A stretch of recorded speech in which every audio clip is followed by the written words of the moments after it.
বাঙালি জাতি আমার মনে হয় পৃথিবীর ভিতরে নিকৃষ্ট যদি কোনো জাতি থাকে সেটা হলো বাঙালি জাতি।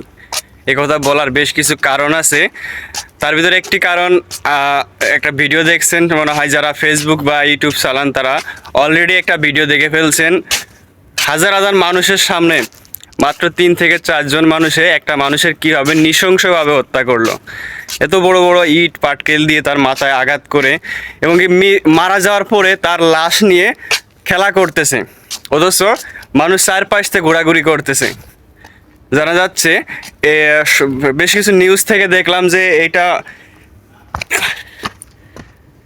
একে মারছে হলো আপনার চাঁদাবাজির জন্য। চাঁদা সাথে গেছে, চাঁদা দিইনি, যার পরে এক জেরে টুকটাক গেঞ্জাম হইতে হইতে তাকে এরকমভাবে নিকৃষ্টভাবে মারছে। ভাই, এটা পশু না? এটা পশু একটা পশুকে এইভাবে হত্যা করে না, যেভাবে এই ভাইটাকে মারছে।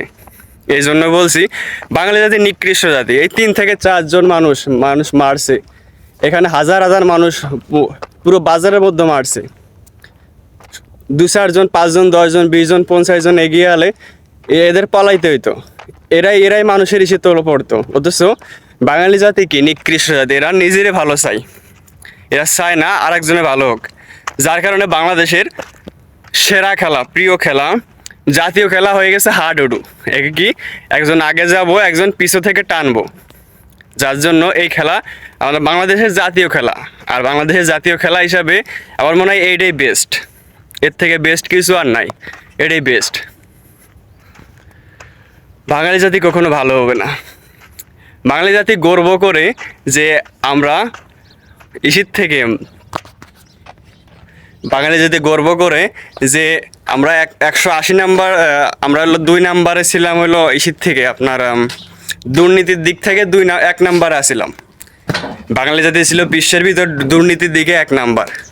সেদিন এর আগে একটা নিউজ দেখলাম যে গর্ব করে বলছে আমরা দুর্নীতির দিকে 1 নাম্বারে ছিলাম, 1 নাম্বার থেকে 2 নাম্বার লেভে আসছি। এই হলো বাঙালি জাতি। এরা গর্ব করে বলতে পারে যে আমরা দুর্নীতি করি। তো যাই হোক, অনেক কথাই বলে ফেললাম, ভুল হলে ক্ষমা করবেন। ধন্যবাদ।